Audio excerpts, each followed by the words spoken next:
General గా any car కి resale value అనేది చాలా ఇంపార్టెంట్. మనం ఎంత కొంటున్నాం, ఎంతకు అమ్మచ్చు, దాన్ని బట్టే కదా ఎనీ కార్ మనం కొంటాము. అన్లెస్ మీరు మిలీనీరో అయితే తప్పితే కంపల్సరీ రీసేల్ వాల్యూ అనేది మన మిడిల్ క్లాస్ వాళ్ళు ఎవరైనా చూస్తారు. ఈవీ కార్స్ మనం కొనేటప్పుడు కంపేర్ చేసుకుంటే, అంటే ఐస్ కార్స్ కి ఈవీ కార్స్ కంపేర్ చేసుకుంటే ఈవీ కార్స్ ప్రైస్ ఎక్కువగా ఉంటుంది, అమ్మేటప్పుడు అయితే తక్కువ ఉంటుంది. ఒక ఎగ్జాంపుల్ తీసుకుంటే ఐస్ కార్ 15 లక్షలు పడుతుంది అనుకుంటే అమ్మేటప్పుడు ఒక 4 years తర్వాత అది 10 lakhs వస్తుంది. అదే ఈవీ కార్స్ కొనడమే ఎక్కువ కాస్ట్ కొంటున్నాం, అంటే 20 lakhs కొంటున్నాం, అమ్మేటప్పుడు ఆఫ్టర్ 4 years తర్వాత అరౌండ్ 12 lakhs కానీ 15 lakhs వరకు వస్తే బాగుంటుంది, కానీ 9-10 lakhs పడిపోతున్నాయి. ఎందుకు అనేదే క్వశ్చన్. మనం ఈ వీడియోలో ఈవీ కార్స్ రీసేల్ వాల్యూ ఇండియాలోనే తక్కువగా ఉందా, వరల్డ్ వైడ్ కూడా తక్కువ ఉందా, ఈవీ నిజంగా బ్యాడ్ ఇన్వెస్ట్మెంటా, ఈవీని ఐస్ వెహికల్స్ ని కంపేర్ చేసి దాని ఖర్చులన్నీ వేసుకొని 4 years కంపేర్ చేద్దాం. 4 years తర్వాత మనం కార్ అమ్మిన తర్వాత ఎంత అమౌంట్ వచ్చింది, పర్ లీటర్ కాస్ట్ ఎంత పడుతుంది, అదే ఈవీ కూడా కంపేర్ చేద్దాం. ఈవీ రీసేల్ వాల్యూ తగ్గింది కాబట్టి ఏమైనా సెకండ్ హ్యాండ్ కొనే వాళ్ళకి ఇది ఏమైనా అడ్వాంటేజ్ అవుతుందా, ఒకవేళ అడ్వాంటేజ్ అని అనుకుంటే ఏమే మనం కన్సిడరేషన్ లో తీసుకోవాలి, ఇవన్నీ చూద్దాం. మనకి ఇండియాలో అయితే 2019 నుంచి ఎక్కువగా ఈవీ మోడల్స్ మెచ్యూర్ అయినాయి. టాటా నెక్సాన్ వచ్చినప్పటి నుంచి ఎక్కువగా కొంటున్నారు. సో రీసేల్ వాల్యూ కంపేర్ చేసుకోవడంలో కొద్దిగా అంత సైజ్ లేదేమో, శాంపుల్ సైజు అనేది నా ఉద్దేశం. సో అందుకేం చేద్దాము, ఫస్ట్ వరల్డ్ వైడ్ కంపేర్ చేద్దాము, మళ్ళీ ఇండియాలో కూడా కంపేర్ చేద్దాం, ఆ తర్వాత కాస్ట్ డిఫరెన్సెస్ అన్ని చూద్దాం. వరల్డ్ వైడ్ లో కూడా మనం 3 countries చూద్దాం. యుఎస్, యూకే, జర్మనీ చూద్దాం. యుఎస్ లో ఒక 2 vehicles తీసుకుందాము, యూకేలో 1 vehicle, జర్మనీలో 1 vehicle తీసుకొని ఫస్ట్ రీసేల్ వాల్యూ కంపేర్ చేద్దాం, ఎంత పర్సంటేజ్ తగ్గింది. నేను ఇప్పుడు చెప్పబోయే ఇన్ఫర్మేషన్ అథెంటిక్ వెబ్సైట్ నుంచి, caredge.com నుంచి, ఇంకా కొన్ని అథెంటిక్ వెబ్సైట్ నుంచి వరల్డ్ వైడ్ డేటా తీసుకున్నాను. సో దీని ప్రకారము యుఎస్ లో ఫోర్డ్ F-150 ఐస్ కార్స్ ఉన్నాయి, ఈవీ కార్స్ ఉన్నాయి. ఐస్ కార్స్ 50% రిడక్షన్ వస్తే అదే ఈవీ కార్స్ 43% మాత్రమే కొంటున్నారు, అంటే 7% దానికి గ్యాప్ ఉంది. టయోటా వెహికల్ యుఎస్ లో తీసుకుంటే ఐస్ వెహికల్స్ కి ఈవీ వెహికల్స్ కంపేర్ చేసుకుంటే, అంటే డిఫరెంట్ మోడల్ కంపేర్ చేసుకుంటే ఐస్ వెహికల్స్ అయితే 69% కి అమ్ముతున్నారు, అదే ఈవీ వెహికల్స్ అయితే 53% కి అమ్ముతున్నారు, అంటే అరౌండ్ 16% డిఫరెన్స్ ఉంది. యూకేలో ఈవీ కార్స్ రీసేల్ వాల్యూ తీసుకుంటే, అంటే కంపేర్ చేస్తే ఐస్ కార్స్ ఈవీ కార్స్ కి మినీ కూపర్ తీసుకున్నామంటే అరౌండ్ 15 నుంచి 60% కి అమ్ముతున్నారు, అదే ఈవీ కార్స్ అయితే 35 నుంచి 45% కి అమ్ముతున్నారు, అంటే అరౌండ్ 15 నుంచి 20% తక్కువగా అమ్ముతున్నారు. అదే ఇప్పుడు జర్మనీ విషయానికి వస్తే, జర్మనీలో మనకి వోక్స్ వ్యాగన్ ఫేమస్ కాబట్టి వోక్స్ వ్యాగన్ ఐస్ వెహికల్స్ 55 నుంచి 65 వరకు ఉన్నాయి, అదే ఈవీ కార్స్ అయితే ఎంత అమ్ముతున్నారు అంటే 45 నుంచి 55 వరకు అయితే అమ్ముతున్నారు. సో దీంట్లో కూడా 10% డిఫరెన్స్ అయితే ఉంది. సో ఓవరాల్ గా గ్లోబల్ లో తీసుకుంటే ఎంత డిప్రిషియేషన్ వస్తుంది అంటే ఐస్ కార్స్ లో అరౌండ్ 35% వస్తుంటే ఈవీ కార్స్ లో అరౌండ్ 42% వస్తుంది.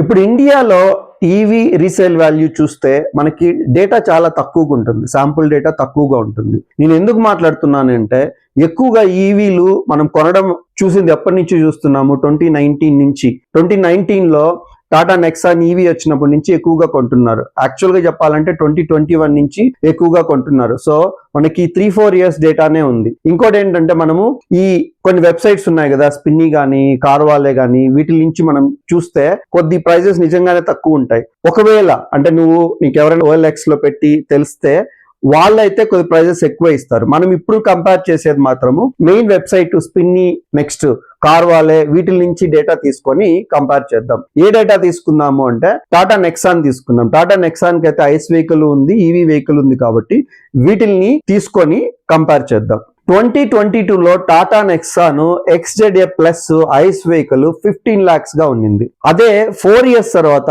2026 లో దాని వాల్యూ ఈ పర్టికులర్ మన వెబ్సైట్స్ లో అరౌండ్ 9 lakhs గా ఉంది.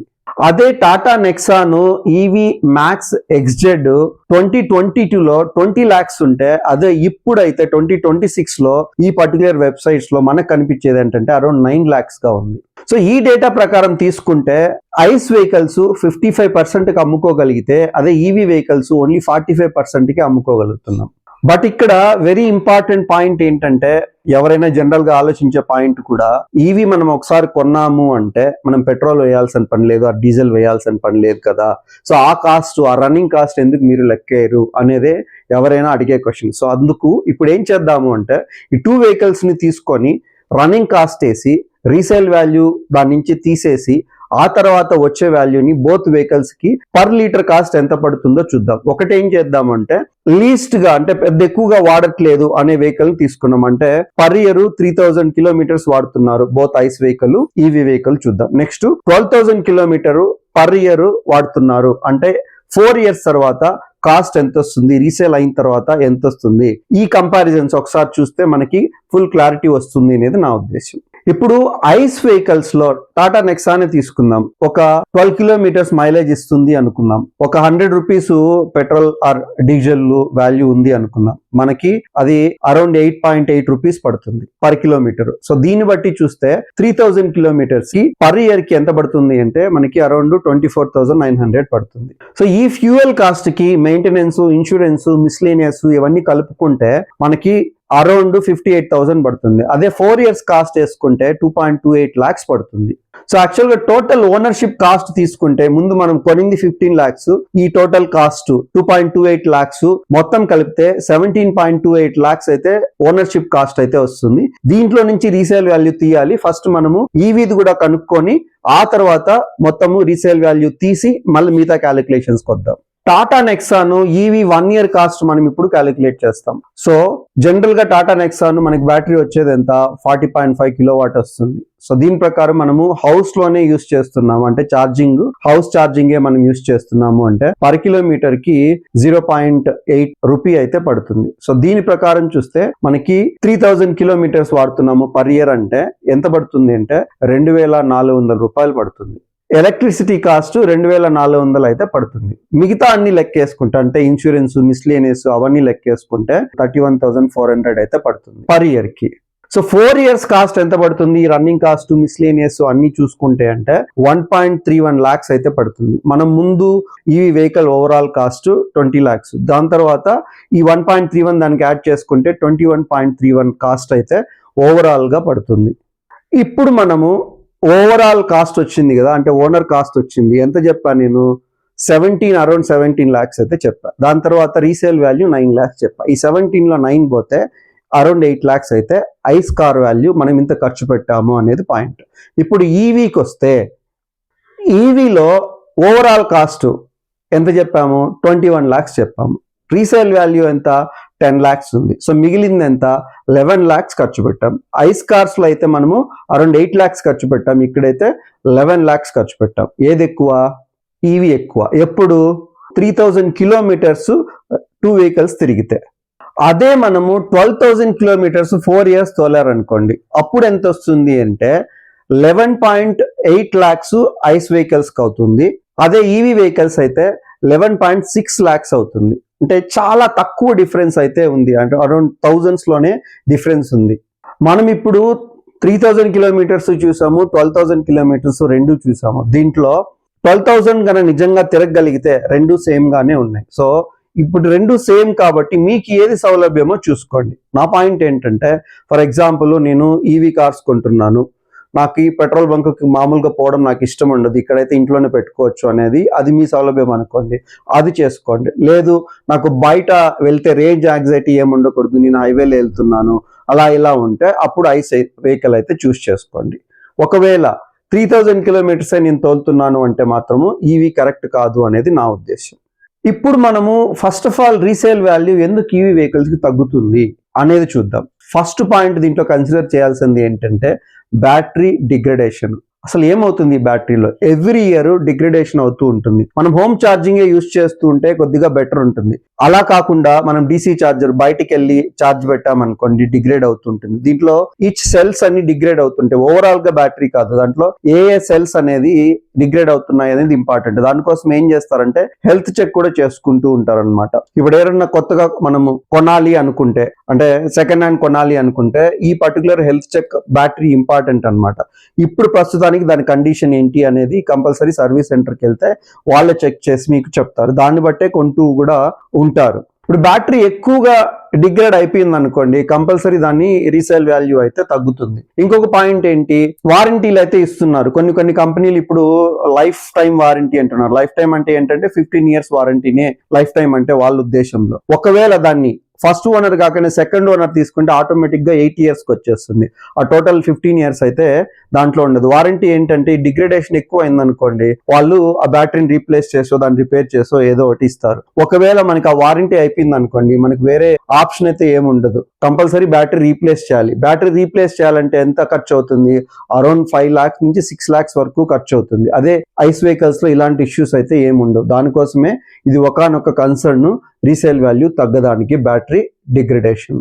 సెకండ్ పాయింట్, రీసేల్ వాల్యూ తగ్గడానికి కారణం ఏంటంటే టెక్నాలజీ ఇంప్రూవ్మెంట్ ఈవీస్ లో. మనము 2022 మోడల్స్ తీసుకుంటే అప్పుడు ఎలా ఉండింది, రేంజ్ తక్కువ ఉండింది, ఒక 200, 300 ఇలా ఉండింది. ఇప్పుడు ఏంటి, రేంజ్ ఎక్కువ ఉండే వెహికల్స్ నే అందరూ సజెస్ట్ చేస్తున్నారు. అంటే 500, 550 ఇలా ఉండే వెహికల్స్ నే కొంటున్నారు. సో సెకండ్ హ్యాండ్ కొనాలి అంటే రేంజ్ తక్కువ ఉండేదానికి నేను ఎందుకు వెళ్ళాలి, ఒకవేళ నాకు సబ్సిడీ వస్తే కొత్త దానికే వెళ్దాం కదా. ఇది కూడా ఒకానొక రీజన్ మనకి రీసేల్ వాల్యూ ఈవీకి తగ్గడానికి. డిమాండ్ తక్కువగా ఉండడం కూడా రీసేల్ వాల్యూ తగ్గడానికి ఒకానొక కారణం. ఇండియాలో ఏంటి, ఎక్కువగా మనకి పెట్రోల్ వెహికల్స్, డీజిల్ వెహికల్స్ లో కొందాము, ఎందుకు ఈవీ కొందాము అనే మైండ్ సెట్ కూడా ఉంది. ఎందుకంటే ఛార్జింగ్ స్టేషన్లు అవి ఇవి తక్కువ ఉన్నాయి కదా, రూరల్ ఏరియాలు ఇవన్నీ యూస్ కావు కదా. దానివల్ల ఏమవుతుంది, డిమాండ్ తక్కువ అయినప్పుడు కంపల్సరీ రీసేల్ వాల్యూ కూడా తక్కువే ఉంటుంది. రిపేర్ ఇష్యూస్ కూడా ఒకానొక కన్సర్న్. నేను ఎందుకంటున్నానంటే వారంటీ అయిపోయింది, వారంటీ అయిపోతే ఏంటి, బయట టెక్నీషియన్స్ కి ఇవ్వాలి. బయట టెక్నీషియన్స్ కు అంతగా వాళ్ళు ఫుల్లీ నాలెడ్జబుల్ అయితే కాదు, అదొక వన్ ఆఫ్ ద కన్సర్న్. ఇంకోటి ఏంటంటే దీంట్లో ఉండే పార్ట్స్ ఏముంటాయి, బ్యాటరీ ఉంటుంది, బిఎంఎస్ ఉంటుంది, మోటార్ ఉంటుంది. జనరల్ గా ఐస్ వెహికల్స్ లో ఏమవుతుంది, ఏదైనా ఒక చిన్న క్లచ్ ఏదైనా ప్లేట్ వెళ్తే ఆ క్లచ్ ప్లేట్ మార్చుకుంటారు, మొత్తము ఆ యూనిటే మార్చరు. దీంట్లో ఏంటి, బ్యాటరీ పైన యూనిట్ మార్చేస్తారు, బిఎంఎస్ పైన, మోటార్ ఏది పైన పెద్ద యూనిటే మార్చేయాలి. యూనిట్లే మార్చేస్తే వారంటీ లేకుంటే ఎక్కువ ఖర్చు పెట్టాల్సి వస్తుంది కదా. ఇది కూడా ఒకానొక కన్సర్న్ రీసేల్ వాల్యూ తగ్గడానికి.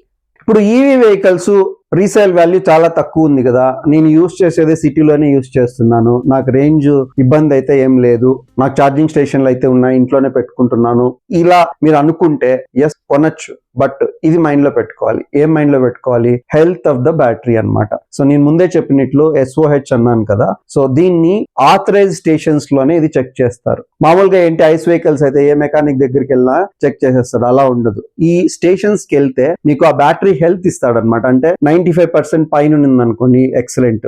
దీంట్లో 80 నుంచి 90% వరకు ఉన్నది అనుకోండి, గుడ్ రేంజ్.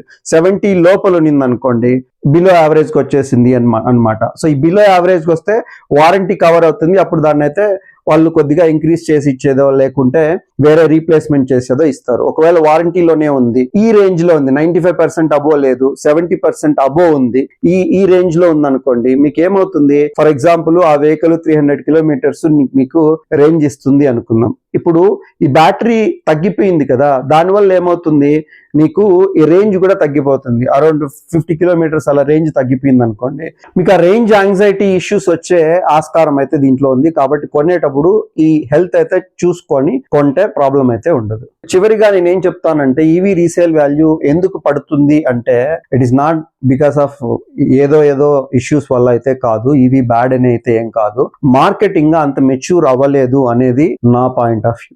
మీకు ఈ ఇన్ఫర్మేషన్ నచ్చినట్లయితే, ఇది యూస్ఫుల్ గా ఉంది అనుకుంటే please like, share and subscribe. ఇంకొక పాయింట్ ఏంటంటే, ఇలాంటి వీడియోస్ మీకు ఇంకా వేరే కావాలి అనుకుంటే ఒకసారి కమెంట్ లో మాకు తెలియజేస్తే ఆ పర్టికులర్ టాపిక్ పైన కూడా మేము వీడియోలు చేసే ఆస్కారం ఉంటుంది.